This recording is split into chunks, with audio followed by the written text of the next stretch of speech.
Another successful first half for the Leafs. But so what? Is there any reason to believe the results will be any different this year when all is said and done? To talk about that, Cheryl Pounder and Marty Biron. Guys, given what you've seen from the Leafs this year, which of the following statements is true?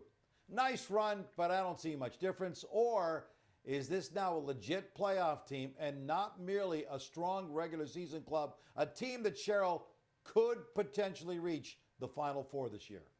I think it's legit, Gino, and it's taken me a while to answer this question. I've been prodding over and over in my brain whether I can get back past the history of this group. But when I look at this group in particular, not only with the coaching change, a more direct and physical approach, there's a few things that I'm looking at right now, and there's two guys that jump off the page, and it's not going to be the core four, the core five that I'm going to talk about. It's going to be two guys. One in Matthew Nyes. He is a year older. He is playing that small space game, that tough physical game, putting numbers up on the board, and the chemistry he has with his line mates, and he's versatile. I think he can go up and down the lineup between that top line and the second line if need be.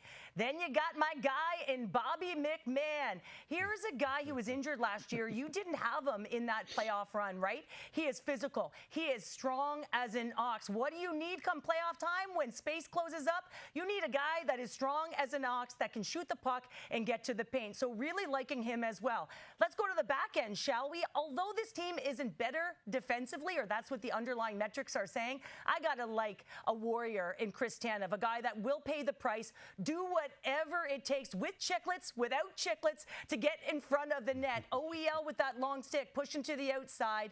And then you cannot forget between the pipes. This tandem goaltending, it's masking some deficiencies. There's no question about it right now, to a team that's also not producing as well offensively. But when I think about this group collectively, better on the PK, I just think that they're more positioned to do better when the space closes up. Yeah, and I agree. I think this is a top four contending type team.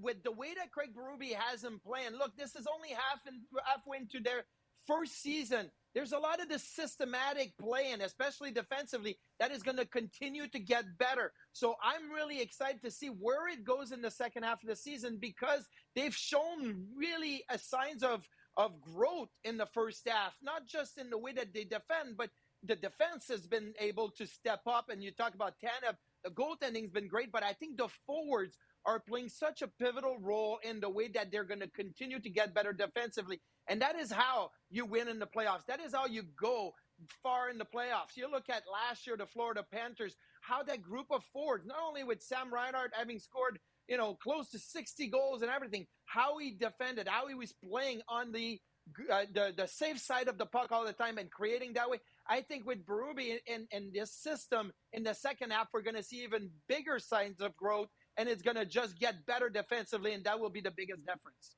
You know what, guys? Sometimes the boring hockey is what gets it done, and everyone wants to see the flash in the pan, and sometimes it's not as entertaining because it's not play off the rush. They're down in that category.